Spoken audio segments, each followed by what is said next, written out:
चालुक्य वंश यानी कल्याणी। चालुक्य वंश यानी कि कल्याणी के चालुक्य वंश। कल्याणी के चालुक्य वंश की स्थापना तैलप द्वितीय ने की थी। कल्याणी के चालुक्य वंश की स्थापना जो है तैलप द्वितीय ने की थी। राजधानी जो है मान्यखेट है। राजधानी कहाँ है? तो मान्यखेट है। तो सवाल है कि कल्याणी के चालुक्य वंश की स्थापना किसने की? तो तैलप द्वितीय ने की। तैलप द्वितीय ने की थी। राजधानी क्या है? तो मान्यखेट है। कल्याणी के चालुक्य वंश की स्थापना किसने की? तो तैलप द्वितीय ने की। राजधानी कहाँ है? तो मान्यखेट। सवाल अब करते जाएंगे। सवाल तो हो ही रहा है कि चालुक्य वंश की स्थापना किसने की थी? तो तैलप तृतीय ने की थी। और राजधानी कहाँ थी? तो मान्यखेट थी। चलिए आगे बढ़ते हैं। चालुक्य वंश कल्याणी के प्रमुख शासक हुए। यानी चालुक्य वंश यानी कल्याणी के चालुक्य जो थे उनके प्रमुख शासक हुए तैलप प्रथम, तैलप द्वितीय, विक्रमादित्य, जयसिंह, सोमेश्वर, सोमेश्वर द्वितीय, विक्रमादित्य छठे, सोमेश्वर तृतीय, तैलप तृतीय। तो ये सभी जो है आपके कल्याणी के प्रमुख शासक हुए। सोमेश्वर प्रथम ने मान्यखेट से राजधानी हटाकर कल्याणी यानी कर्नाटक को बनाया। सोमेश्वर प्रथम ने मान्यखेट से राजधानी हटाकर कहाँ बनाया? तो कल्याणी यानी कर्नाटक को बनाया। तो सवाल है कि किसने जो है मान्यखेट से राजधानी हटाकर कल्याणी यानी कर्नाटक को बनाया? तो सोमेश्वर प्रथम ने। सवाल हो गया पहला। दूसरा सवाल है कि सोमेश्वर प्रथम ने कहाँ से राजधानी हटाकर कल्याणी यानी कर्नाटक को बनाया? तो मान्यखेट से हटाकर। फिर से सवाल है कि सोमेश्वर प्रथम ने मान्यखेट से राजधानी हटाकर कहाँ बनाया? तो कल्याणी यानी कर्नाटक को बनाया। इस वंश का सबसे प्रतापी शासक विक्रमादित्य छठे थे। इस वंश का सबसे प्रतापी शासक कौन था? तब विक्रमादित्य छठे था। तो सवाल है कि किस वंश का सबसे प्रतापी शासक जो है विक्रमादित्य छठा था? तो कल्याणी के चालुक्य वंश का। सवाल फिर से है कि कल्याणी के चालुक्य वंश का सबसे प्रतापी शासक कौन था? तो आपका आंसर हो जाएगा विक्रमादित्य छठे। चलिए आगे बढ़ते हैं। बिल्हड़ एवं विज्ञानेश्वर विक्रमादित्य छठे के दरबार में ही रहते थे। बिल्हड़ और विज्ञानेश्वर जो थे ये विक्रमादित्य छठे के दरबार में ही रहते थे। तो सवाल है कि बिल्हड़ और विज्ञानेश्वर किसके दरबार में रहते थे? तो आपका आंसर हो जाएगा विक्रमादित्य छठे के दरबार में रहते थे। फिर से सवाल है कि विक्रमादित्य छठे के दरबार में कौन रहते थे? तो बिल्हड़ और विज्ञानेश्वर रहते थे। चलिए हम लोग आगे देखते हैं। मिताक्षरा हिंदू विधि ग्रंथ। मिताक्षरा जो था हिंदू विधि ग्रंथ याज्ञवल्क्य स्मृति पर व्याख्या नामक ग्रंथ की रचना महान विधिवेता विज्ञानेश्वर ने की थी। यानी कि विज्ञानेश्वर तो पहले विक्रमादित्य छठे के दरबार में रहते हैं और ये जो है मिताक्षरा नामक ग्रंथ की रचना करते हैं जो महान विधिवेता विज्ञानेश्वर ने की थी। यानी कि मिताक्षरा नामक ग्रंथ की रचना जो है महान विधिवेता विज्ञानेश्वर ने की थी। किसने की थी? तो विज्ञानेश्वर ने। ये जो है हिंदू विधि ग्रंथ है। हिंदू विधि ग्रंथ है और याज्ञवल्क्य स्मृति पर व्याख्या है। हिंदू विधि ग्रंथ है और याज्ञवल्क्य स्मृति पर व्याख्या है। किसमें है? तो मिताक्षरा में। और इसके रचयिता कौन है? तो महान विधि वेता यानी कि विधि वेता थे कौन? तो विज्ञानेश्वर थे। यही इसकी रचना किए थे। तो सवाल है आपका, सवाल करते जाइए कि मिताक्षरा नामक ग्रंथ की रचना किसने की? तो महान विधिवेता विज्ञानेश्वर ने की। सवाल ये है कि महान विधिवेता विज्ञानेश्वर ने किसकी रचना की? तो मिताक्षरा की। ये क्या था? हिंदू विधि ग्रंथ था और याज्ञवल्क्य स्मृति पर व्याख्या। चलिए आगे बढ़ते हैं। विक्रमांक देवचरित की रचना बिल्हड़ ने की थी। विक्रमांक देवचरित की रचना किसने की? तो आपका आंसर हो जाएगा बिल्हड़ ने की थी। विक्रमांक देवचरित की रचना किसने की? तो बिल्हड़ ने की थी। इसमें विक्रमादित्य छठे के जीवन पर प्रकाश डाला गया है। इसमें जो है विक्रमादित्य छठे के जीवन पर प्रकाश डाला गया है। तो सवाल है कि विक्रमांक देवचरित की रचना किस क्वेश्चन है कि विक्रमांक देवचरित की रचना किसने की? तो बिल्हड़ ने की थी। फिर से सवाल है कि बिल्हड़ ने किसकी रचना थी की? तो विक्रमांक देवचरित की रचना की। चलिए आगे बढ़ते हैं। इसमें क्या है? तो विक्रमादित्य छठे के जीवन पर प्रकाश डाला गया है। तो सवाल है कि विक्रमादित्य छठे के जीवन पर प्रकाश किस रचना में किया गया है, तो विक्रमांक देव चरित्र रचना है उसी में किया गया है, किसके द्वारा, तो बिल्हड़ के द्वारा। चलिए आगे बढ़ते हैं हम लोग। चालुक्य वंश यानी वातापी यानी वादामी। अब पढ़ेंगे वातापी या वादामी के चालुक्य वंश। इसके पहले हम लोग ऊपर पढ़े हैं कल्याणी के चालुक्य वंश, अब वातापी या वादामी के चालुक्य वंश के बारे में पढ़ेंगे। जय सिंह ने वातापी के चालुक्य वंश की स्थापना की। जय सिंह जो है वातापी के चालुक्य वंश की स्थापना की। तो क्वेश्चन कीजिए, किसने जो है वातापी या बादामी के चालुक्य वंश की स्थापना की, तो जय सिंह ने। जय सिंह ने। जय सिंह जो है वातापी या बादामी के चालुक्य वंश की स्थापना की। फिर से सवाल है कि जय सिंह ने कहाँ के चालुक्य वंश की स्थापना की, तो वातापी या बादामी के। चलिए आगे बढ़ते हैं। जिसकी राजधानी वातापी बीजापुर के निकट थी। जिसकी राजधानी कहाँ थी, तो वातापी यानी कि बीजापुर में निकट थी। किसकी राजधानी, तो बादामी या वातापी की राजधानी कहाँ थी, तो वातापी थी यानी बीजापुर के निकट थी। किसकी, तो जय सिंह की। या किसकी, तो चालुक्य वंश की। कौन से चालुक्य वंश, वातापी या वादामी के। चलिए आगे बढ़ते हैं। इस वंश के प्रमुख शासक थे। इस वंश के प्रमुख शासक थे पुलकेशिन प्रथम, कीर्तिवर्मन प्रथम, मंगलेश, पुलकेशिन द्वितीय, विक्रमादित्य, विनयादित्य एवं विजयादित्य। इनमें सबसे प्रतापी राजा पुलकेशिन द्वितीय थे। इसमें जो है सबसे प्रतापी राजा कौन था, तो पुलकेशिन द्वितीय था। और इसी का जो युद्ध हुआ था हर्षवर्धन के साथ ही हुआ था, नर्मदा नदी के तट पर। पुलकेशिन द्वितीय और हर्षवर्धन का युद्ध हुआ था, जिसमें क्या हुआ था कि हर्षवर्धन पराजित हुआ था और पुलकेशिन द्वितीय विजयी हुआ था। तो इसको जो है रिलेट कर लिए, यही है चालुक्य यानी वातापी या बादामी का राजा था कौन, तो पुलकेशिन द्वितीय। और इसी से युद्ध हुआ था किसका, तो हर्षवर्धन और पुलकेशिन द्वितीय का, नर्मदा नदी के किनारे। चलिए हम लोग आगे देखते हैं। वातापी के चालुक्यों को सामंत स्थिति से स्वतंत्र स्थिति में लाने वाला पहला शासक पुलकेशिन प्रथम था। ये जो वातापी के चालुक्य थे पहले क्या था, सामंतों की स्थिति में थे। बाद में क्या हुआ, स्वतंत्र स्थिति में लाते हैं कौन, तो लाने वाले पहला शासक थे पुलकेशिन प्रथम। यानी कि पुलकेशिन प्रथम जो है इनको सामंतों की जिंदगी से क्या क्या क्या किया, तो शासक के जिंदगी में लाया, यानी शासक के रूप में स्थापित किया। सामंत से शासक के रूप में स्थापित किया पुलकेशिन प्रथम ने। इसलिए इसे भी चालुक्य राजवंश वातापी का संस्थापक कहा जाता है। इसलिए इसे भी जो है चालुक्य यानी चालुक्य राजवंश यानी वातापी का संस्थापक कहा जाता है।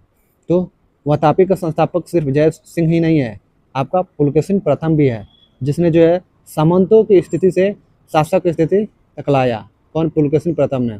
इसलिए इसे भी चालुक्य राजवंश यानी वातापी का संस्थापक कहा जाता है।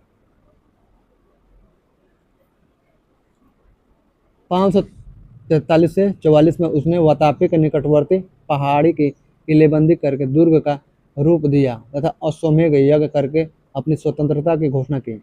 यानी कि 543 से 44 में उसने क्या किया कि वातापी के निकटवर्ती पहाड़ी की किलेबंदी करके दुर्ग का रूप दिया तथा अश्वमेध यज्ञ करके अपनी स्वतंत्रता की क्या की, तो घोषणा की। चलिए आगे बढ़ते हैं हम लोग। वातापी का निर्माणकर्ता कीर्तिवर्मन प्रथम को माना जाता है। वातापी का निर्माणकर्ता किसको माना जाता है, तो कीर्तिवर्मन प्रथम को माना जाता है। सवाल है कि वातापी का निर्माणकर्ता किसको माना जाता है, तो कीर्तिवर्मन प्रथम को माना जाता है। चलिए, कीर्तिवर्मन को माना जाता है तो वातापी का निर्माणकर्ता माना जाता है। चलिए आगे बढ़ते हैं। कीर्तिवर्मन प्रथम के द्वारा कोंकण विजय के फलस्वरूप गोवा का प्रमुख बंदरगाह चालुक्य साम्राज्य के अधीन आ गया।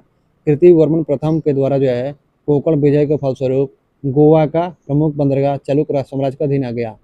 तो चलिए ध्यान से सुनते हैं इसको। कीर्तिवर्मन प्रथम के जो है के द्वारा कोंकण विजय के फलस्वरूप क्या होता है कि गोवा का प्रमुख जो बंदरगाह था चालुक्य साम्राज्य के अधीन आ गया। तो सवाल है कि किसके द्वारा जो है कोंकण विजय के फलस्वरूप गोवा का प्रमुख बंदरगाह चालुक्य साम्राज्य के अधीन आ गया, तो आपका आंसर हो जाएगा कीर्तिवर्मन प्रथम के द्वारा कोंकण विजय के फलस्वरूप। चलिए आगे बढ़ते हैं हम लोग, नोट देखते हैं। गोवा उन दिनों रेवती द्वीप के नाम से प्रसिद्ध था। गोवा जो है उन दिनों किस के नाम से प्रसिद्ध था, तो रेवती द्वीप के नाम से प्रसिद्ध था गोवा। तो सवाल है कि गोवा उन दिनों किसके नाम से प्रसिद्ध था, तो रेवती द्वीप के नाम से प्रसिद्ध था। फिर से सवाल है कि रेवती द्वीप के नाम से उस समय यानी प्राचीन भारत में कौन सा द्वीप प्रसिद्ध था? तो गोवा प्रसिद्ध था। चलिए आगे बढ़ते हैं। महाकूट स्तंभ लेख से प्रमाणित होता है कि पुलकेशिन द्वितीय बहुसुवर्ण एवं अग्निष्टोम यज्ञ संपन्न करवाया था।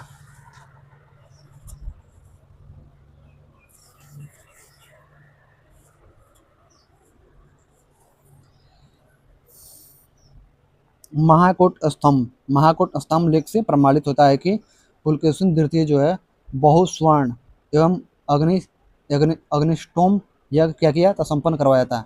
जिनेन्द्र का मेघुती मंदिर पुलकेशिन द्वितीय ने बनवाया था। जिनेन्द्र का मेघुती मंदिर जो है पुलकेशिन द्वितीय ने बनवाया था।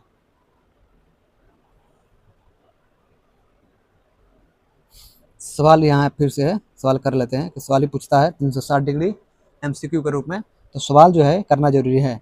पहले पढ़ते हैं, समझते हैं, उसके बाद सवाल करते हैं। इस तरह से हम लोग तैयारी करते हैं। तो चलिए, महाकूट स्तंभ लेख से प्रमाणित होता है, क्या प्रमाणित होता है कि पुलकेशिन द्वितीय जो था बहुसुवर्ण एवं अग्निष्टोम यज्ञ संपन्न करवाया था।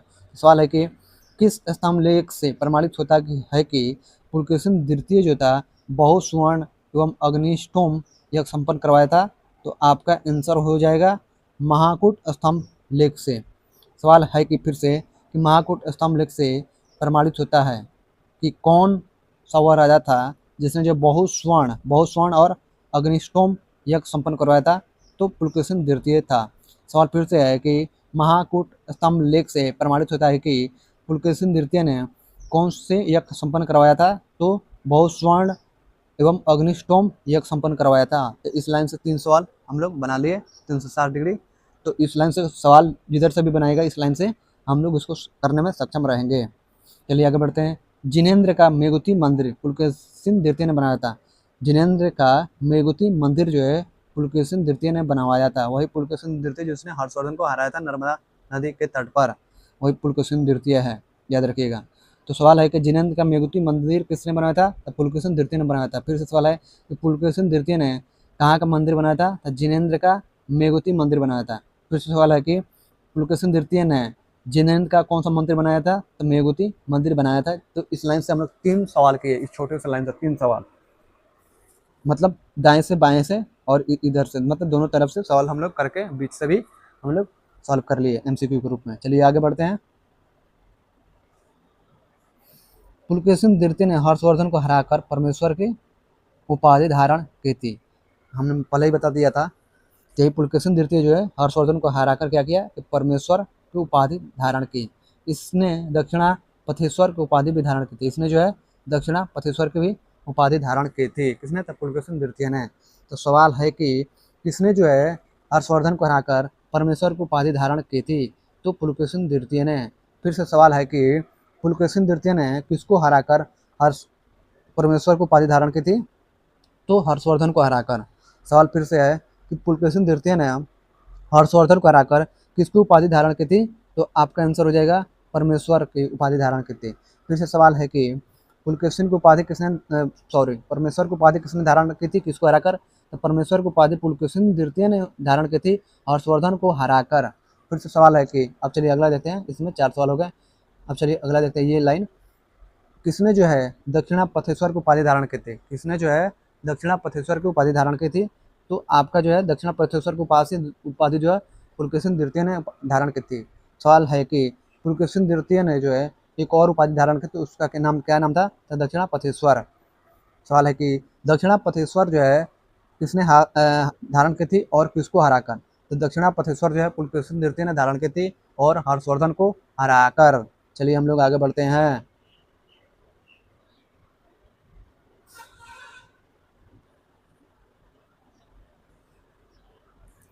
पुलकेशिन द्वितीय ने ईरान के शाह खुसरो द्वितीय के दरबार में राजदूत भेजा। पुलकेशिन द्वितीय जो था ईरान के शाह खुसरो द्वितीय के दरबार में राजदूत भेजा। ठीक है।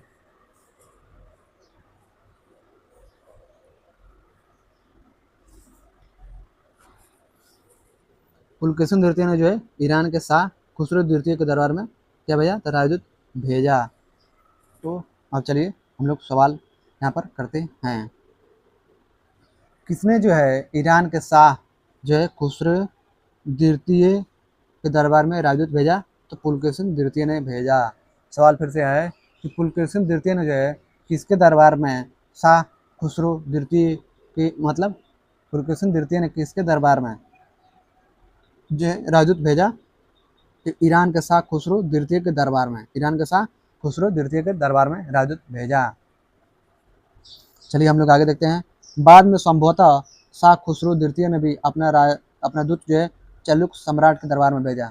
बाद में जो है संभवतः शाह खुसरो जो है द्वितीय क्या किया कि अपना दूत भी चालुक्य सम्राट के दरबार में भेजा। तो सवाल है कि किसने जो है, मतलब ईरान का कौन सा शासक था जिसने भी अपना दूत चालुक्य सम्राट के दरबार में भेजा था? तो ईरान का शासक कौन था? तो शाह खुसरो द्वितीय था। इसने जो है चालुक्य सम्राट के दरबार में भेजा था। तो चालुक्य सम्राट कौन थे? तो पुलकेशिन द्वितीय थे, उन्हीं के दरबार में भेजा था। चलिए आगे बढ़ते हैं। लगभग 641 ईस्वी में चीनी यात्री ह्वेनसांग पुलकेशिन द्वितीय के राज में गया था। लगभग 641 ईस्वी में चीनी यात्री ह्वेनसांग पुलकेशिन द्वितीय के राज में गया था। सवाल करेंगे किस ईस्वी में चीनी यात्री ह्वेनसांग जो है पुलकेशिन द्वितीय के राज में गया था? तो लगभग 641 ईस्वी में। फिर से सवाल है कि 641 ईस्वी में किस देश का यात्री जो है पुलकेशिन द्वितीय के राज में गया था? तो चीनी यात्री ह्वेनसांग। फिर से सवाल है कि लगभग 641 ईस्वी में चीनी यात्री ह्वेनसांग किसके दरबार में गया था? तो चालुक्य सम्राट पुलकेशिन द्वितीय के दरबार में गया था। तो इस तरह से 3 MCQ हम लोग इस एक लाइन से कर लिए। चलिए आगे बढ़ते हैं। पल्लव वंशी शासक नरसिंह वर्मन प्रथम ने पुलकेशिन द्वितीय को लगभग 642 ईस्वी में परास्त किया। पल्लव वंशी जो है शासक नरसिंह वर्मन प्रथम ने जो है पुलकेशिन द्वितीय को लगभग 642 ईस्वी में परास्त किया और उसकी राजधानी बादामी पर अधिकार कर लिया। यह हराया था कि उसको हर्षवर्धन को हराया था। आगे चलकर जो है पल्लव वंश का कौन है? नरसिंह वर्मन है। नरसिंह वर्मन प्रथम नाम का राजा होता है और ये राजा भाई साहब जो है पुलकेशिन द्वितीय को जो धुआं करके ठोकाई किया और ठोकाई करने के बाद क्या किया कि इनको परास्त कर दिया 642 ईस्वी में पुलकेशिन द्वितीय को। और राजधानी बादामी, यानी कि इसकी राजधानी जो थी इसकी पुलकेशिन द्वितीय की बादामी राजधानी थी, इस पर अधिकार कर लिया। चलिए सवाल करते हैं, किसने जो है पुलकेशिन द्वितीय को लगभग 642 ईस्वी में परास्त किया और उसकी राजधानी बादामी पर अधिकार कर लिया? तो आंसर इसका होगा पल्लव वंशीय शासक। पल्लव वंशीय शासक कौन था? तो पल्लव वंशीय शासक नरसिंह प्रथम ने। सवाल फिर से है कि पल्लव वंशीय शासक नरसिंह वर्मन प्रथम ने किसको हराकर 642 ईस्वी में परास्त किया और उसकी राजधानी बादामी पर अधिकार कर लिया? तो पुलकेशिन द्वितीय को हराकर। सवाल फिर से है कि पल्लव वंशीय शासक नरसिंह वर्मन प्रथम ने पुलकेशिन द्वितीय को किस ईस्वी में परास्त किया और उसके किस राजधानी पर अधिकार कर लिया? तो वो परास्त किया था 642 ईस्वी में परास्त किया और उसकी राजधानी बादामी पर क्या किया कि बादामी पर अधिकार कर लिया, उसकी राजधानी बादामी पर अधिकार कर लिया। तो सवाल फिर से है कि बादामी पर अधिकार किसने किया था? तो पल्लव वंशीय शासक नरसिंह वर्मन प्रथम। क्यों अधिकार किया था? तो इसने जो है पुलकेशिन द्वितीय को ठोका और ठोकने के बाद जो है 642 ईस्वी में परास्त किया और परास्त करने के बाद अधिकार कर लिया। चलिए आगे बढ़ते हैं। संभवतः इसी युद्ध में पुलकेशिन द्वितीय मारा गया। भाई साहब हैं, मारा भी गया। संभवतः जो है इसी युद्ध में पुलकेशिन द्वितीय मारा गया, यानी कि इसने इतना ठोका कि ये बेचारा मर ही गया। इसी विजय के बाद नरसिंह वर्मन को वातापी कोंड की उपाधि धारण की। इसी विजय के बाद जो है नरसिंह वर्मन ने वातापी कोंड की उपाधि क्या की? तो धारण की। तो सवाल है कि किस युद्ध के बाद जो है नरसिंह वर्मन ने वातापी कोंड की उपाधि धारण की थी? तो इसी युद्ध के बाद। युद्ध कौन सा है ये नहीं दिया गया है, बस युद्ध हुआ है। तो किसने जो है, सवाल है कि किसने जो है वातापी कोंड की उपाधि धारण की थी? तो नरसिंह वर्मन प्रथम ने धारण की थी। और किस वंश का था? तो ये पल्लव वंशीय था। फिर से सवाल है कि किसको हराकर उसने जो है नरसिंह वर्मन प्रथम ने वातापी कोंड की उपाधि धारण की थी? तो पुलकेशिन द्वितीय को हराकर, और पुलकेशिन द्वितीय जो है मारा गया था। चलिए आगे बढ़ते हैं। ऐहोल अभिलेख का संबंध पुलकेशिन द्वितीय से है। लेखक रवि कीर्ति है। ऐहोल अभिलेख का संबंध किससे है? तो पुलकेशिन द्वितीय से है। ऐहोल अभिलेख का संबंध जो है पुलकेशिन द्वितीय से। लेखक कौन है? तो रवि कीर्ति। तो सवाल है कि ऐहोल अभिलेख का संबंध किससे है? तो पुलकेशिन पुलकेशिन द्वितीय से है। लेखक कौन है? तो रवि कीर्ति है। किसके लेखक है? तो ऐहोल अभिलेख के। चलिए आगे बढ़ते हैं। अजंता के एक गुहा चित्र में फारसी दूत मंडल को स्वागत करते हुए पुलकेशिन द्वितीय को दिखाया गया है। अजंता के एक कौन था? गुहा चित्र था। गुहा चित्र मतलब गुफा में चित्र था। तो उसमें जो है फारसी दूत मंडल को जो है स्वागत करते हुए पुलकेशिन द्वितीय को क्या किया गया है? तो दिखाया गया है। तो सवाल है कि कहाँ के गुफा चित्र या गुहा चित्र में फारसी दूत मंडल को स्वागत करते हुए पुलकेशिन द्वितीय को दिखाया गया है? तो आपका आंसर है अजंता के। फिर से सवाल है कि अजंता के एक गुहा चित्र में किसके दूत मंडल को स्वागत करते हुए पुलकेशिन द्वितीय को दिखाया गया है? तो फारसी दूत मंडल को। फिर से सवाल है कि अजंता के गुहा चित्र में फारसी दूत मंडल को स्वागत करते हुए किसको दिखाया गया है? तो पुलकेशिन द्वितीय को। तो हम लोग 3 सवाल इससे कर लिए। 360 डिग्री MCQ।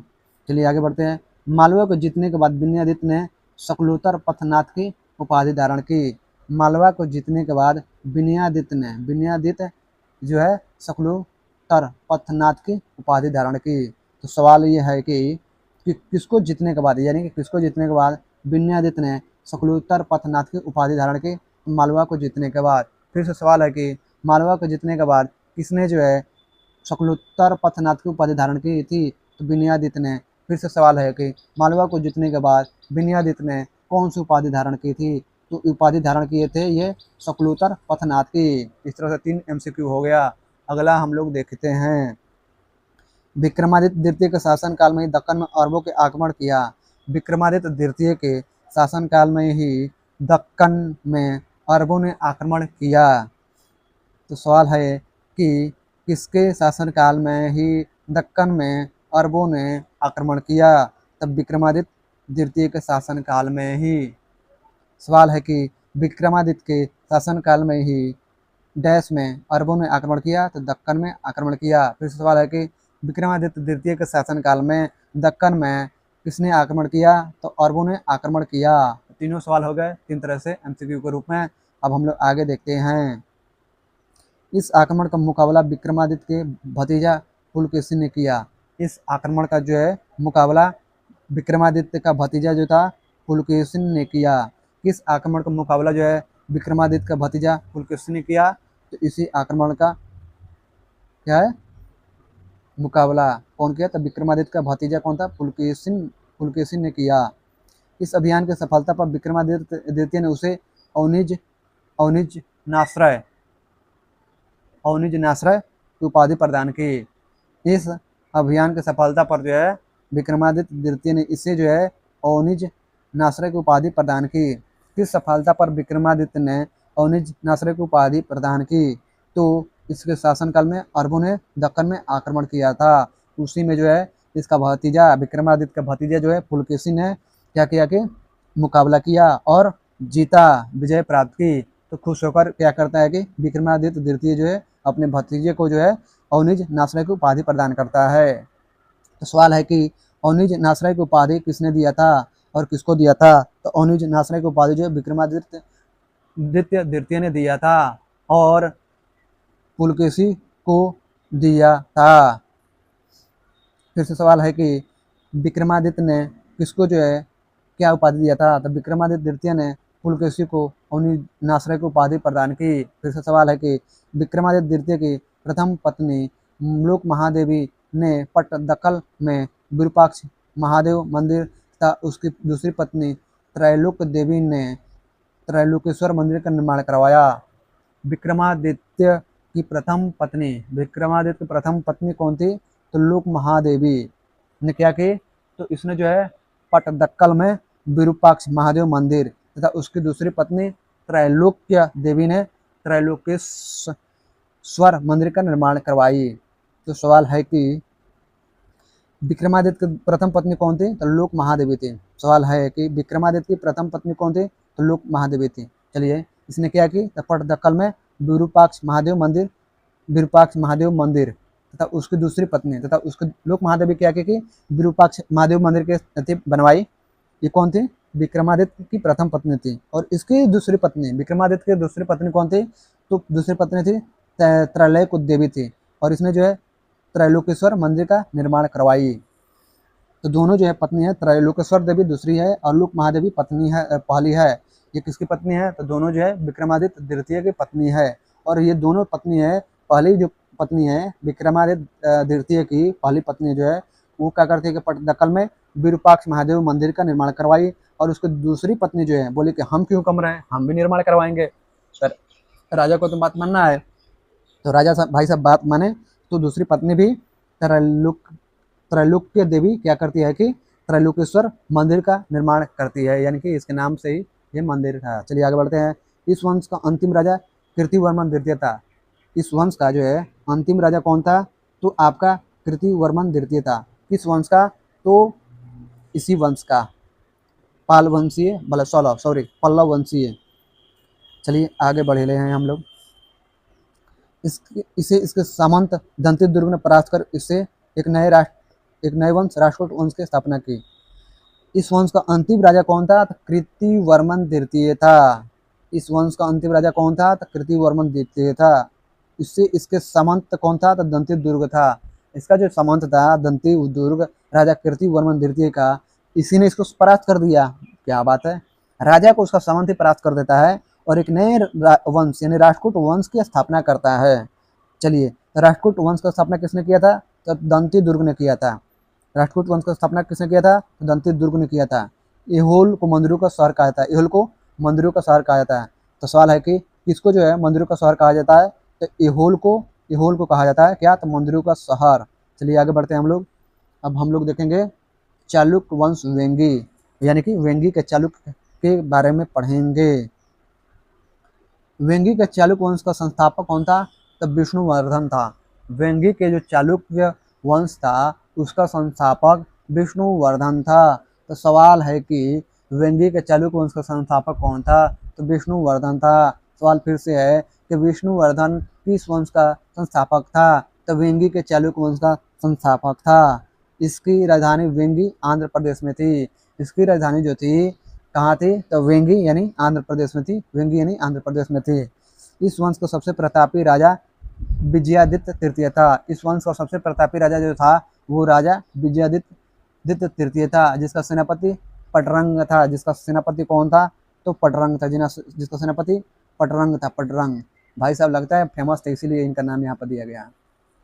सेनापति जी होंगे, कुछ मिसाल वाले होंगे, इसलिए इनका नाम दिया गया। चलिए आगे बढ़ते हैं। अब लोग हम लोग राष्ट्रकूट वंश पढ़ेंगे। चलिए हम लोग राष्ट्रकूट वंश पढ़ते हैं। राष्ट्रकूट राजवंश का संस्थापक दंती दुर्ग था। राष्ट्रकूट राजवंश का संस्थापक कौन था, तो दंती दुर्ग था। इसने किसको हराया था, तो कीर्तिवर्मन जो प्रथम था उसी को ये क्या किया, सामंत था ये दंती दुर्ग, और इसने जो उसको हराकर और क्या किया कि राष्ट्रकूट वंश का स्थापना किया था। तो राष्ट्रकूट वंश का संस्थापक कौन था, दंती दुर्ग था 752 ईस्वी में। तो सवाल यह कर लिए राष्ट्रकूट राजवंश का संस्थापक कौन था, तो दंती दुर्ग था। दंती दुर्ग कौन था, तो राष्ट्रकूट वंश का संस्थापक था। शुरुआत में वे कर्नाटक के चालुक्य राजाओं के अधीन थे। शुरुआत में जो है वे कर्नाटक के चालुक्य राजाओं के अधीन थे। सवाल है कि शुरुआत में वे कर्नाटक के चालुक्य राजाओं के अधीन थे। तो दंती दुर्ग जो है शुरुआत में होता है कि कर्नाटक के जो चालुक्य राजा थे उनके क्या थे, अधीन थे, यानी उनके सामंत थे। और सामंत होने के साथ राजा को ही हरा देते हैं, शासक थे राजा को ही हरा देते हैं। सामंत जो राजा को हरा देता है और फिर से नए राजवंश की स्थापना करता है। इसकी राजधानी मनकिर या मान्यखेट, यानी कि इसकी राजधानी कहाँ थी, यानी राष्ट्रकूट राजवंश की राजधानी कहाँ थी, तो मनकिर या मान्यखेत वर्तमान मालखेड़ सोलापुर के निकट थी। वर्तमान में जो है मालखेड़ में सोलापुर के निकट थी, सोलापुर के निकट थी। राष्ट्रकूट वंश के प्रमुख शासक थे। राष्ट्रकूट वंश के प्रमुख शासक थे। अब इन शासकों के बारे में हम लोग देखते हैं। कृष्ण प्रथम, ध्रुव, गोविंद तृतीय, अमोघ वर्ष, कृष्ण द्वितीय, इंद्र तृतीय एवं कृष्ण तृतीय, ये सब राष्ट्रकूट वंश के राजवंश के शासक थे। एलोरा के प्रसिद्ध कैलाश मंदिर का निर्माण कृष्ण प्रथम ने करवाया था। एलोरा के जो है प्रसिद्ध कैलाश मंदिर का निर्माण कृष्ण प्रथम ने करवाया था। तो सवाल है कि एलोरा के प्रसिद्ध कैलाश मंदिर का निर्माण किसने करवाया था? तो एलोरा के जो है आपका एलोरा के कैलाश मंदिर का निर्माण जो है कृष्ण प्रथम ने करवाया था। सवाल ये है फिर से कि कृष्ण प्रथम ने कहाँ के प्रसिद्ध कैलाश मंदिर का निर्माण करवाया था? तो एलोरा के प्रसिद्ध। फिर से सवाल है कि एलोरा के प्रसिद्ध किस मंदिर का निर्माण जो है कृष्ण प्रथम ने करवाया था? तो कैलाश मंदिर का। चलिए हम लोग आगे बढ़ते हैं। ध्रुव राष्ट्रकूट वंश का पहला शासक था। ध्रुव जो था राष्ट्रकूट वंश का पहला शासक था, जिसने कनौज पर अधिकार करने हेतु त्रिपक्षीय संघर्ष में भाग लिया और प्रतिहार नरेश वत्सराज एवं पाल नरेश धर्मपाल को क्या किया? तो ठोक दिया, यानी कि पराजित किया। उठा उठा का पटका। तो ध्रुव जो था राष्ट्रकूट वंश का क्या था? पहला शासक था। पहला शासक था। आइए भाई साहब क्या करते हैं, पहला शासक बनते हैं, जो क्या होता है कि त्रिपक्षीय यानी कि कनौज पर अधिकार करने के लिए जो है त्रिपक्षीय युद्ध होता है, यानी त्रिपक्षीय संघर्ष या युद्ध होता है। उसमें जो है प्रतिहार नरेश वत्सराज थे। प्रतिहार नरेश कौन से? तो वत्सराज थे। और पाल नरेश कौन थे? तो धर्मपाल थे। तो इन दोनों को क्या किया कि उठा उठा का पटका और उठा उठा का पटक के पराजित कर दिया। किसने पराजित किया था? तो ध्रुव। चलिए आगे बढ़ते हैं। ध्रुव को धारा वर्ष भी कहा जाता है, और ध्रुव को जो है धारा वर्ष भी कहा जाता है। तो सवाल है कि किसको जो है धारा वर्ष कहा जाता है? तो ध्रुव को। चलिए आगे देखते हैं। गोविंद तृतीय ने त्रिपक्षीय संघर्ष में भाग लेकर चक्रायुध व उसके संरक्षक धर्मपाल तथा प्रतिहार वंश के शासक नागभट्ट द्वितीय को पराजित किया। उसके बाद जो है गोविंद तृतीय आता है। ध्रुव के बाद जो है आपका गोविंद तृतीय भाई साहब ये आते हैं। ये राष्ट्रकूट वंश के शासक थे और ये युद्ध में कूदते हैं, और कूदने के बाद क्या करते हैं कि त्रिपक्षीय जो संघर्ष हो रहा था उसमें भाग लेते हैं, और उसमें जो है चक्रायुध और उसको संरक्षक, ठीक है, चक्रयुद्ध और उसके संरक्षक धर्मपाल तथा प्रतिहार वंश के शासक नागभट्ट द्वितीय को क्या किया है कि उठा कर पटक के बढ़िया से कुटाई किए, लतम जुतम किए और पराजित किए। तो गोविंद तृतीय ने भी जो है लतम जुतम किया और पराजित किया। किसको पराजित किया? तो चक्रायुद्ध और उसके संरक्षक को, और धर्मपाल तथा प्रतिहार नरेश के शासक नागभट्ट द्वितीय को पराजित किया। चलिए हम लोग आगे बढ़ते हैं।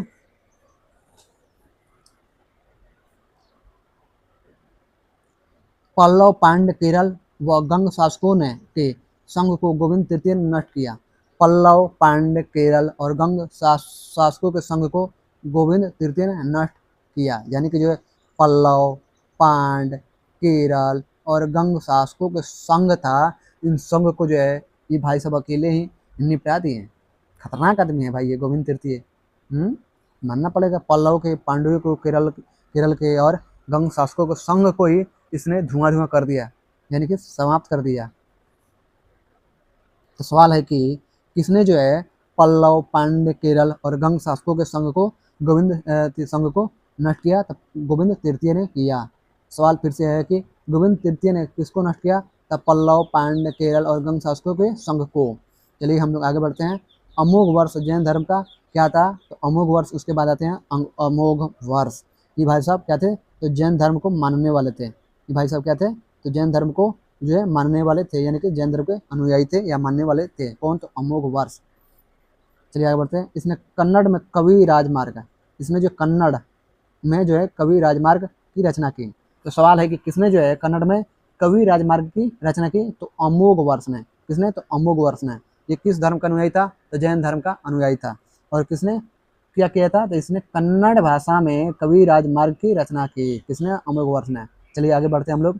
आदि पुराण और त्रिषष्टि लक्षण महापुराण का रचनाकार जिनसेन, गणितासार संग्रह के लेखक महावीराचार्य एवं अमोघ वृत्ति के लेखक सक्तायना अमोघ वर्ष के दरबार में रहते थे। ध्यान से इसको फिर से पढ़ना है, ठीक है, और समझना है। आदि पुराण और त्रिषष्टि लक्षण महापुराण के रचनाकार जो थे जिनसेन। कौन थे? तो जिनसेन थे। जिनसेन भाई साहब थे। जिनसेन भाई थे साहब तो क्या थे? तो जिनसेन भाई साहब जो थे आदि पुराण की रचना किए थे, और त्रिषष्टि लक्षण महापुराण के क्या किए थे? तो रचनाकार थे, जिनसेन थे। तो सवाल है कि आदि पुराण और त्रिषष्टि लक्षण महापुराण के रचनाकार कौन थे? तो जिनसेन थे। एक सवाल हो गया। फिर से सवाल है कि जिनसेन किसके रचनाकार थे? तो आदि पुराण और त्रिषष्टि लक्षण महापुराण के रचनाकार थे। ये सवाल दूसरा सवाल हो गया। अब चलते हैं तीसरे लाइन में, हम लोग चलते हैं, इंटर किए हैं तीसरे लाइन में। क्या गणिता सार संग्रह के लेखक जो थे महावीराचार्य, ठीक है।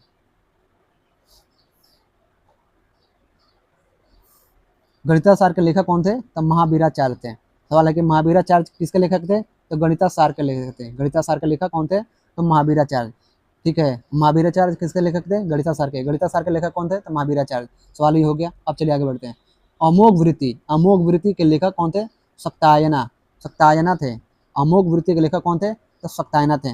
सत्यायना कौन थे? तो अमोघ वृत्ति के लेखक थे, यानी कि अमोघ वृत्ति की जो रचना जो है सत्यायना किए थे। सत्यायना ने क्या किए थे? तो अमोघ वृत्ति की रचना किए थे। ये सभी जो है अमोघ वर्ष के दरबार में रहते थे। ये सभी जो है अमोघ वर्ष के दरबार में रहते थे। अमोघ वर्ष जैन धर्म का क्या था? तो अनुयायी था, और उसने जो अमोघ वर्ष जो है कन्नड़ भाषा में कवि राजमार्ग की रचना की थी। और ये बाकी जो लोग हैं इसी के दरबार में रहते थे। चलिए आगे बढ़ते हैं। अमोघ वर्ष ने तुंगभद्रा नदी में जल समाधि लेकर अपने जीवन का अंत किया। अमोघ वर्ष जो है जैन धर्म का अनुयायी था, और इसने कन्नड़ भाषा में कविराज मार्ग की रचना की थी। इस भाई साहब ने क्या किया कि तुंगभद्रा नदी में छलांग लगा दिए, डुबकी लगा दिए। इनको तुंगभद्रा नदी में लगता है कि प्यारा था, इनको कूदने में, वहाँ पर धुआं धुआं करने में मजा आता था। तो ये भाई साहब क्या किया कि अमोघ वर्ष ने तुंगभद्रा नदी में एकदम ऊपर से छलांग लगा दिए, एकदम धुआं धुआं करने लगे, और जाकर उसमें क्या किया कि जल समाधि लेकर अपने जीवन का क्या किया? तो अंत कर लिए, जल समाधि ले लिए। चलिए आगे बढ़ते हैं। इंद्र तृतीय के शासन काल में अरबी निवासी अल मसूदी, और उसके बाद जो है इंद्र तृतीय आते हैं, ठीक है। इंद्र तृतीय फेमस थे, तो इन्हीं के बारे में है, क्योंकि कृष्ण तृतीय यहाँ पर जो है इसके बारे में यहाँ पर नहीं दिया गया है। अमोघ वर्ष के बाद सीधे इंद्र तृतीय के बारे में यहाँ पर चर्चा की गई है, तो हम लोग जो है इंद्र तृतीय के बारे में पढ़ रहे हैं। तो इंद्र तृतीय के शासन काल में जो है अरब निवासी अल मसूदी कहाँ आया था? तो भारत आया था। तो इंद्र तृतीय के शासन काल में अरब निवासी अल मसूदी भारत आया। इसने जो है तत्कालीन राष्ट्रकूट शासकों को भारत का सर्वश्रेष्ठ शासक कहा। इसने जो है तत्कालीन राष्ट्रकूट शासकों को भारत का सर्वश्रेष्ठ शासक कहा। तो सवाल यहाँ पर शुरू होते हैं। हमारा केबीसी का पहला सवाल, इंद्र तृतीय के शासन काल में कहाँ का निवासी अल मसूदी भारत आया? तो आपका आंसर पहला का हो जाएगा अरब निवासी। फिर से सवाल है कि इंद्र तृतीय के शासन काल में अरब निवासी कौन जो है भारत आया था? तो अल मसूदी आया था। दूसरा सवाल हो गया। तीसरा सवाल, अरब निवासी अल मसूदी भारत किसके शासन काल में आया था? तो इंद्र तृतीय के शासन काल में आया था। तीसरा सवाल। चलिए चौथा सवाल, इसने उस समय का भारत का सर्वश्रेष्ठ शासक किसको कहा था? तो राष्ट्रकूट शासकों को कहा था।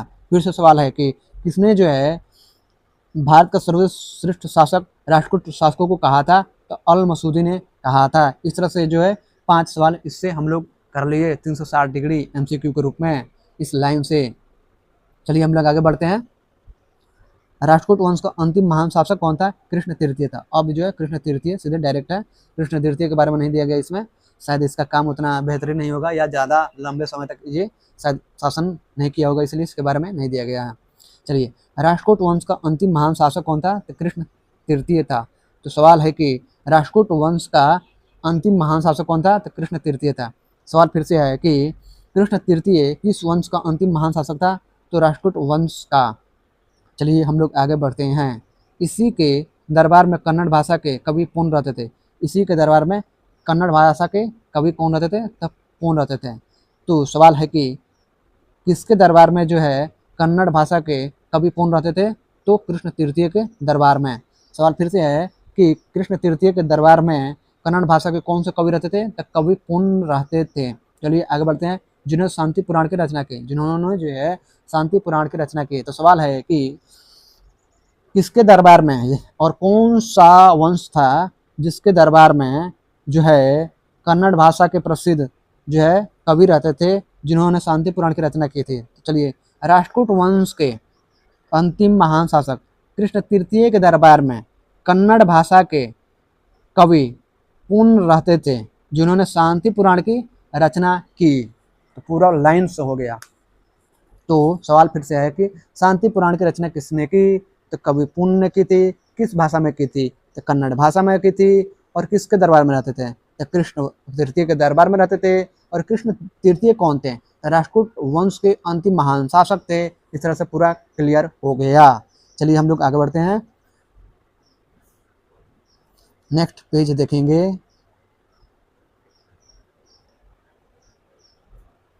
कल्याणी के चालुक जो है कल्याणी के चालुक तैलप द्वितीय ने 973 ईस्वी में कर्क को हराकर राष्ट्रकूट राज पर अपना अधिकार कर लिया और कल्याणी के चालुक वंश की नींव डाली। उसके बाद अब क्या होता है कि कल्याणी के जो चालुक थे तैलप द्वितीय, ये भाई साहब बोला कि बहुत हो गया अब, तो इका क्या कि 973 ईस्वी में जो राष्ट्रकूट वंश का जो है राजा था कर्क, कर्क को क्या करता है कि हरा देता है और क्या करता है राष्ट्रकूट राज पर अधिकार कर लेता है और कल्याणी के चालुक वंश के नींव डालता है।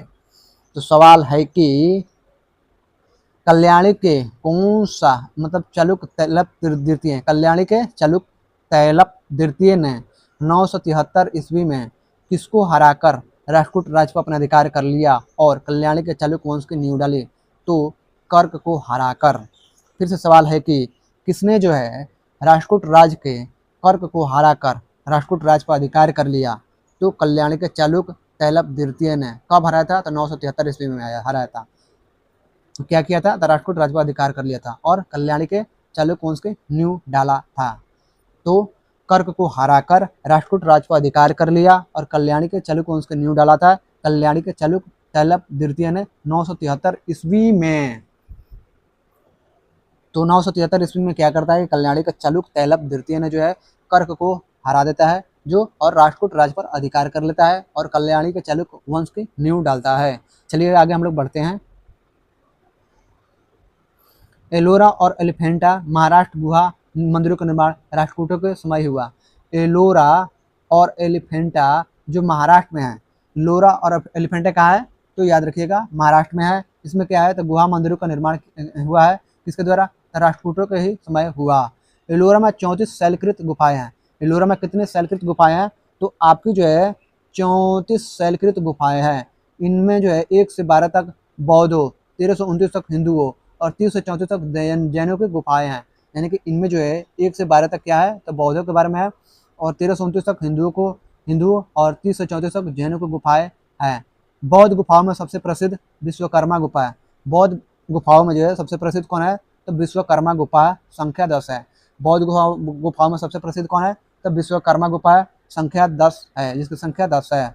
इसमें एक चैत्य है जहाँ पर 2 मंजिली और 3 मंजिली गुफाएं हैं, जिसमें जो है वहाँ पर 2 मंजिली और 3 मंजिली गुफाएं भी हैं, जिन्हें थल तथा 3 थल नाम दिया गया है, जिन्हें जो थल 2 थल तथा 3 थल नाम दिया गया है।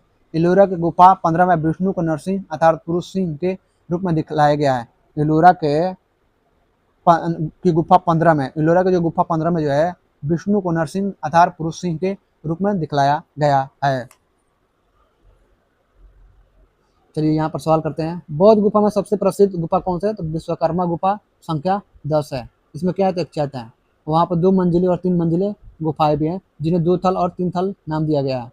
एलोरा में गुफा संख्या किसमें जो है विष्णु को नरसिंह अर्थात पुरुष सिंह के रूप में दिखाया गया है, तो गुफा संख्या 15 में। सवाल है कि एलोरा की गुफा 15 में किसके बारे में दिखाया गया है? तो विष्णु को नरसिंह अर्थात पुरुष सिंह के रूप में दिखलाया गया है। एलोरा में कितनी शैलकृत गुफाएं हैं? तो 34 शैलकृत गुफाएं हैं। कितने? तो आपकी जो है एलोरा में 34 शैलकृत गुफाएं हैं। इनमें जो है 1 से 12 तक क्या है? तो बौद्धों के बारे में है।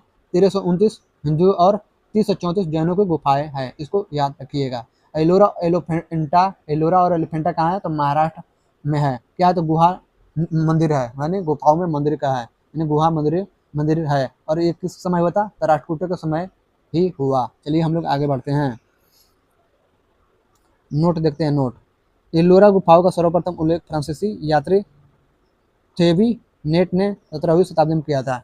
एलोरा जो है गुफाओं का सर्वप्रथम उल्लेख जो है फ्रांसीसी यात्री थेवेनेट ने किया। थेवेनेट ने 17वीं शताब्दी में किया था। तो सवाल है कि एलोरा में गुफाओं का सर्वप्रथम उल्लेख किसने किया? तो फ्रांसीसी यात्री ने किया था। क्या नाम था? तो थेवेनेट था। कब किया था? तो 17वीं शताब्दी में किया था। तो फिर से सवाल है, ऐसे पढ़ते जाते हैं तोड़ तोड़ के। 17वीं शताब्दी में फ्रांसीसी यात्री थेबीनेट ने इलोरा गुफाओं का सर्वप्रथम उल्लेख किया। आगे चलते हैं। राष्ट्रकूट शैव, वैष्णव, शाक्त संप्रदायों के साथ साथ जैन धर्म के भी उपासक थे। राष्ट्रकूट जो है शैव, वैष्णव, शाक्त संप्रदायों के साथ साथ जैन धर्म के भी उपासक थे। तो सवाल है कि राष्ट्रकूट जो है शैव, वैष्णव, शाक्त संप्रदायों के साथ साथ जैन धर्म के भी उपासक थे। तो राष्ट्रकूट किस किस धर्म के उपासक थे? तो शैव के, वैष्णव के और शाक्त संप्रदायों के साथ जैन धर्म के भी उपासक थे। राष्ट्रकूटों ने अपने राज्य में मुसलमान व्यापारियों को बसने तथा इस्लाम के प्रचार की स्वीकृति दी थी। राष्ट्रकूटों ने जो अपने राज्य में मुसलमान व्यापारियों को बसने की तथा इस्लाम के प्रचार की स्वीकृति दी थी। चलिए आगे बढ़ते हैं। यादव वंश के बारे में पढ़ेंगे। देवगिरी के यादव वंश की स्थापना भीलम पंचम ने की। देवगिरी के यादव वंश की स्थापना किसने की? तो भीलम पंचम ने की। तो सवाल है कि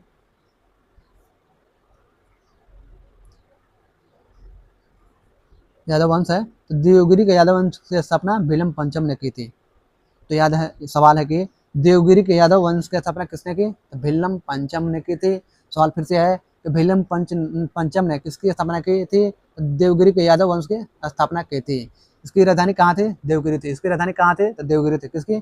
तो देवगिरी के यादव वंश की राजधानी देवगिरी थी। इस वंश का सबसे प्रतापी राजा सिंधण 1210 से 1246 मतलब इसका समय काल है। इस वंश का सबसे प्रतापी राजा कौन था? तो आपका आंसर हो जाएगा सिंधड़ था। इस वंश का सबसे प्रतापी राजा कौन था? तो सिंधड़ था।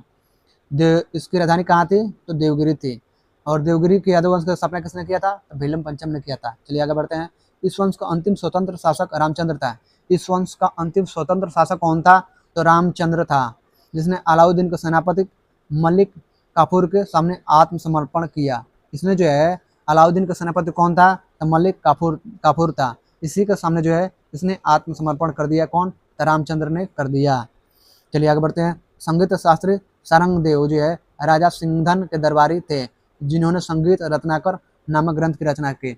संगीत शास्त्री सारंगदेव राजा सिंधन के दरबारी थे, जिन्होंने संगीत रत्नाकर नामक ग्रंथ की रचना की। तो सवाल है कि संगीत शास्त्री कौन थे? तो सारंग देव राजा सिंधन के क्या थे? तो दरबारी थे। तो संगीत शास्त्री कौन थे? तो सारंगदेव थे। और किसके दरबारी थे? तो राजा सिंधन के दरबारी थे। और जिन्होंने क्या किया था? तो संगीत की रत्नाकर नामक ग्रंथ की रचना की थी। यानी कि संगीत की रत्नाकर नामक ग्रंथ की रचना की थी। किसने? तो संगीत शास्त्री सारंगदेव ने। चलिए आगे बढ़ते हैं। होयसल वंश के बारे में पढ़ेंगे। द्वार समुद्र के होयसल वंश की स्थापना विष्णुवर्धन ने की थी। द्वार समुद्र के जो है होयसल वंश की स्थापना किसने की थी? तो विष्णुवर्धन ने की थी। तो सवाल है कि द्वार समुद्र के होयसल वंश की स्थापना किसने की? तो विष्णुवर्धन ने की थी। सवाल फिर से है कि विष्णुवर्धन ने कहाँ के और किस वंश की स्थापना की? तो द्वार समुद्र के होयसल वंश की स्थापना की थी। चलिए आगे बढ़ते हैं। होयसल वंश यादव वंश की एक शाखा थी। होयसल वंश जो थी वो यादव वंश की एक शाखा थी। याद रखिएगा। बेलूर में चेन्ना केशव मंदिर का निर्माण विष्णुवर्धन ने 1177 में किया था। बेलूर में जो है आपका जो है चेन्ना केशव मंदिर जो है विष्णुवर्धन ने 1177 में किया था। तो सवाल है कि बेलूर में किस मंदिर का निर्माण विष्णुवर्धन ने 1177 में किया था? तो चेन्ना केशव मंदिर का। सवाल फिर से है कि चेन्ना केशव मंदिर का निर्माण जो है विष्णुवर्धन ने 1117 में कहाँ किया था? तब बेलूर में किया था। फिर से सवाल है कि बेलूर में चेन्ना केशव मंदिर का निर्माण किसने किया था और कब किया था? तो विष्णुवर्धन ने किया था 1117 ईस्वी में। चलिए आगे बढ़ते हैं। होयसल वंश का अंतिम शासक बीरबलाल तृतीय था। होयसल वंश का अंतिम शासक कौन था? तो बीरबलाल तृतीय था। सवाल है कि होयसल वंश का अंतिम शासक कौन था? तो बीरबलाल तृतीय था।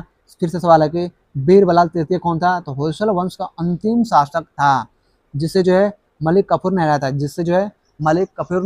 था। किसको हराया था? तो इसी बीरबलाल तृतीय को, जो होयसल वंश का अंतिम शासक था। मलिक काफूर जो अलाउद्दीन का क्या था? तो सेनापति था। इसी ने जो है हराया था। चलिए आगे बढ़ते हैं। होयसल वंश की राजधानी द्वार समुद्र आधुनिक हालेविड थी। होयसल वंश की राजधानी कहाँ थी? तो द्वार समुद्र थी। आधुनिक हालेविड था। सवाल फिर से है कि द्वार समुद्र यानी कि आधुनिक हालेविड क्या थी, तो होयसल वंश की राजधानी थी। चलिए आगे बढ़ते हैं। कदम वंश। कदम वंश की स्थापना जो है मयूर शर्मा ने की थी। कदम वंश की स्थापना जो है मयूर शर्मा ने की थी। तो सवाल है कि मयूर शर्मा ने किस वंश की स्थापना की थी, तो कदम वंश की स्थापना की थी। तो फिर से सवाल है कि कदम वंश की स्थापना किसने की थी, तो मयूर शर्मा ने की थी। कदम वंश की राजधानी बनवासी था। कदम वंश की राजधानी कहाँ था, तो बनवासी था। बनवासी क्या था, तो कदम वंश की राजधानी था। गंग वंश। गंग वंश संस्थापक वज्रहस्त पंचम था।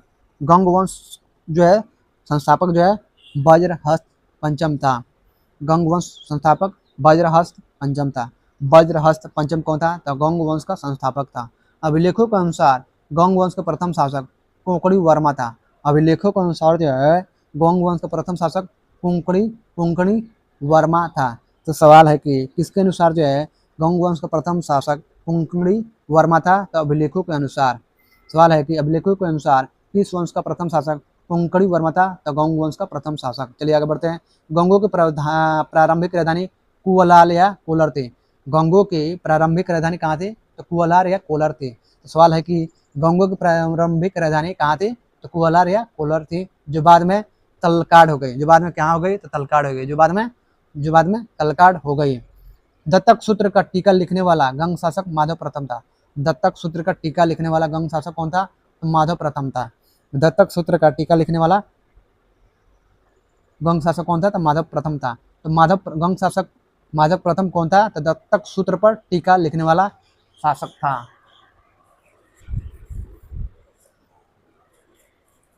चलिए आगे बढ़ते हैं। अब पढ़ेंगे काकतीय वंश। इस पर फिल्म भी बन चुका है, जिसमें आपकी अनुष्का शेट्टी है और आपका अल्लू अर्जुन है, काकतीय वंश पर। चलिए आगे बढ़ते हैं। काकतीय वंश का संस्थापक बिट्टा प्रथम था। काकतीय वंश का संस्थापक कौन था, तो बिट्टा प्रथम था। सवाल है कि काकतीय वंश का संस्थापक कौन था, तो बिट्टा प्रथम था। तो बिट्टा प्रथम कौन था, तो काकतीय वंश का संस्थापक था, जिसने नलगोंडा हैदराबाद में एक छोटे से राज्य का गठन किया। जिसने जो है नलगोंडा हैदराबाद में एक छोटे से राज्य का क्या किया, तो गठन किया। बिट्टा प्रथम है, जिसकी राजधानी अमकुंड थी। जिसकी राजधानी कहाँ थी, तो अमकुंड थी। किसकी राजधानी, तो काकतीय वंश की राजधानी जो है अमकुंड थी। इस वंश का सबसे शक्तिशाली शासक गणपति था। इस वंश का सबसे शक्तिशाली शासक कौन था, तो गणपति था। रुद्रमा देवी गणपति की बेटी थी। इसी नाम से फिल्म आया, रुद्रमा देवी नाम का फिल्म है, जिसमें अल्लू अर्जुन है और अनुष्का शेट्टी है। इस पर फिल्म आ चुका है। रुद्रमा देवी गणपति की बेटी थी, जिसने रुद्रदेव महाराज का नाम ग्रहण किया। जिसने जो है रुद्रदेव महाराज का नाम ग्रहण किया, जिसने 35 वर्ष शासन किया। जिसने जो है 35 वर्ष तक शासन किया था, रुद्रमा देवी ने, जो गणपति की बेटी थी, जिसने रुद्रदेव महाराज का नाम ग्रहण किया और 35 वर्ष तक शासन किया। गणपति ने अपनी राजधानी जो है वारंगल में स्थानांतरित कर ली थी। गणपति जो है अपनी राजधानी कहाँ, तो वारंगल में स्थानांतरित कर ली थी। इस राजवंश का अंतिम शासक प्रताप रुद्र 1295 से 1323 ईस्वी था। इस राजवंश का अंतिम शासक जो था वो कौन था, तो आपका प्रताप रुद्र 1295 से 1323 ईस्वी था। राय गज केसरी और दया गज केसरी काकतीय वंश की उपाधियाँ थी। राय गज केसरी यानी कि आपका जो है राय गज केसरी और दया गज केसरी काकतीय वंश की क्या थी, तो उपाधियाँ है। दया गज केसरी की उपाधि काकतीय राजा प्रताप रुद्र को दी गई थी।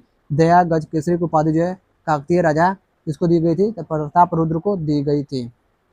सवाल है कि काकतीय राजा प्रताप रुद्र को कौन सी उपाधि दी गई थी, तो आपको जो है दी गई थी दया गज केसरी की उपाधि। किसको, तो काकतीय राजा प्रताप रुद्र को दी गई थी। राय गज केसरी की उपाधि जो है रुद्रमा देवी की थी। राय गज केसरी की जो है उपाधि जो है रुद्रमा देवी की थी। यह उपाधि उन्हें अपने पिता से मिली थी। उन्हें जो है यह उपाधि अपने पिता से मिली थी। यह उपाधियाँ सिक्कों पर अंकित होती थी। यह जो उपाधियाँ थी यह सिक्कों पर अंकित होती थी। चलिए इसी के साथ से जो है ये टॉपिक समाप्त हुआ। तो दोस्तों चलिए इसी के साथ ये टॉपिक समाप्त हुआ। चलिए हम अब नेक्स्ट टॉपिक पढ़ेंगे कल। और कल जो है आपका लास्ट प्राचीन भारत लास्ट 3 पेज और बचा है। 3 पेज जो है और बचा हुआ है प्राचीन भारत का, तो कल लास्ट हो जाएगा।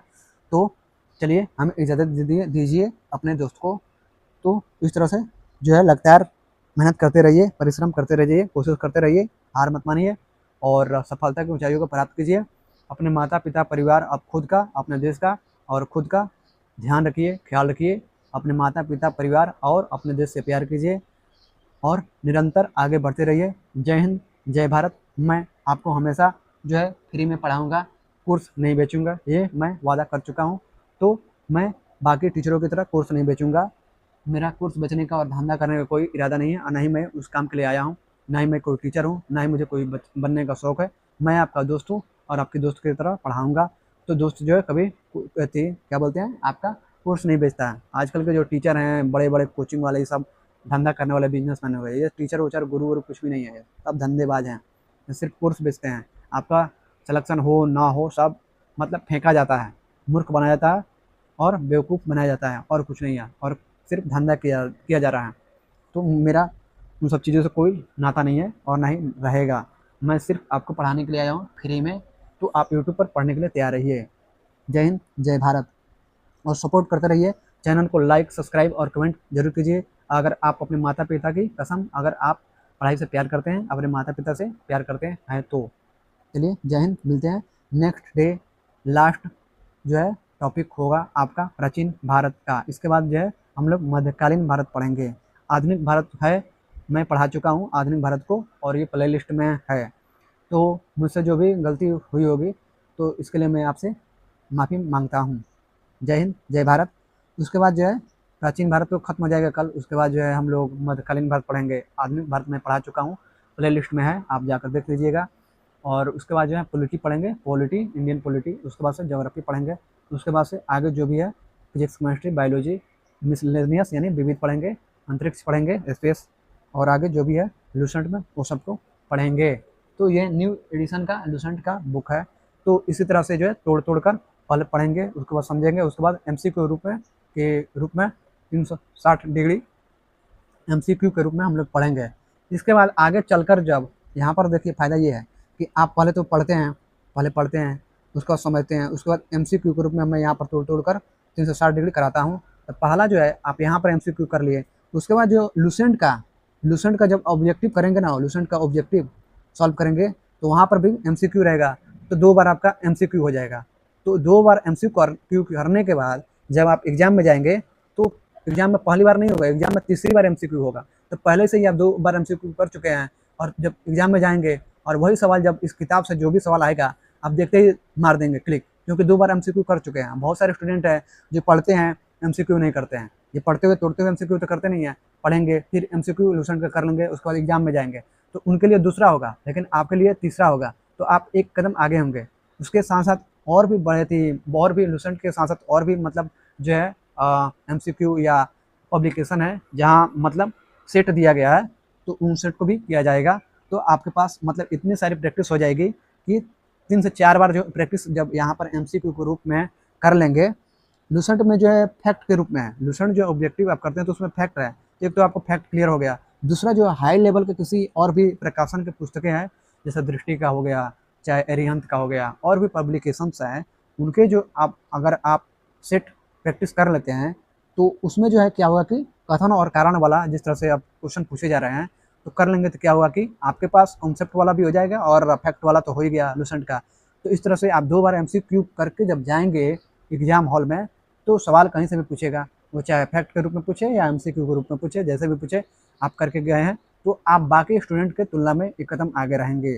तो मैं यहाँ पर पढ़ाता भी हूँ, साथ ही साथ समझाता हूँ, समझाने के साथ एमसीक्यू के रूप में इसको तोड़ तोड़ कर कराते जाता हूँ, ताकि ये किताब जो है आपके दिमाग में जो है बैठ जाए। और इस जो मैं जो पढ़ाता हूँ इसको एक बार आपने देख लिया, उसके बाद दोबारा जब देखिएगा तो आप जो है नॉर्मल स्पीड पर मत देखिएगा, 1.5x पर देखिएगा या 2x पर देखिएगा। 2x पर देखिएगा, 2x पर तो क्या होगा कि 1 घंटे का जो भी लेक्चर है 1 घंटे का, वो कितना होगा, आधे घंटे में ही खत्म हो जाएगी।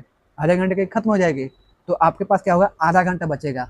तो इसको फिर से दोबारा कर लीजिएगा, तो आपको पूरा का पूरा, अगर इसको 2 बार अगर कर लेते हैं, 2 बार ईमानदारी से, 2 बार 3 बार, इससे ज़्यादा नहीं, 2 से 3 बार आप कीजिए। मैं आपको 7 बार 8 बार नहीं कर रहा हूँ, 7 बार 8 बार कीजिएगा तो ऐसा हो जाएगा कि आप सोए रहेंगे, सवाल कोई पूछेगा ऐसा बता दीजिएगा, सोए हुए रहिएगा तो क्या होगा कि सब कॉन्शियस माइंड में चला जाता है। जैसे एप्पल या बॉल का आप जो है आप पूछते ही, कोई भी पूछता है एप्पल का मतलब क्या हुआ है या वर्ड मीनिंग बताओ, तो आप बता देते, क्योंकि वो आपके सबकॉन्शियस में है। साइकिल चलाना जो है आपने सीख लिया एक बार, तो 20 साल के बाद भी आपको अगर साइकिल दिया जाए चलाने के लिए तो आप भूलेंगे थोड़ा ना, क्योंकि वो सबकॉन्शियस माइंड में चला जाता है। तो जो चीज़ सबकॉन्शियस माइंड में चला जाता है वो इंसान कभी नहीं भूलता है। तो आप 2 बार 3 बार इसको देख लेंगे ना, जिस तरह से मैंने तोड़-तोड़ के पढ़ाया है, तो आपको जो है मैं गारंटी देता हूँ कि आपको ये किताब दिमाग में बैठ जाएगा।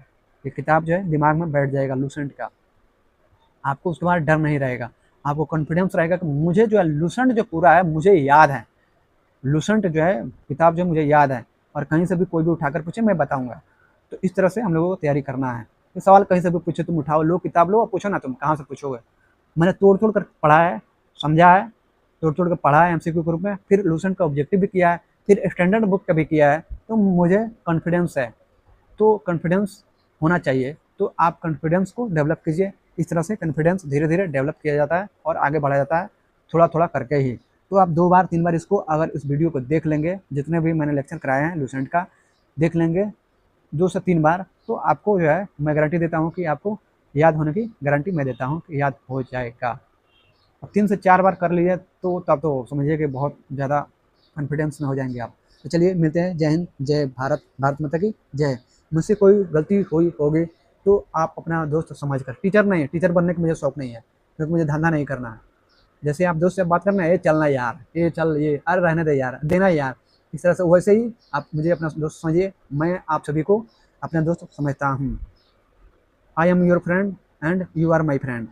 आप मेरे दोस्त हो, मैं आपका दोस्त हूँ, तो हम एक दूसरे की मदद करेंगे। ठीक है, मैं आपकी सफलता के लिए मेहनत करूँगा, और आप जो है पढ़िए, मेहनत कीजिए, सफल होइए, और अपने माता पिता, परिवार, अपने समाज का नाम रोशन कीजिए। जय हिंद, जय भारत। गलती हुई होगी तो उसके लिए माफ़ी चाहता हूँ।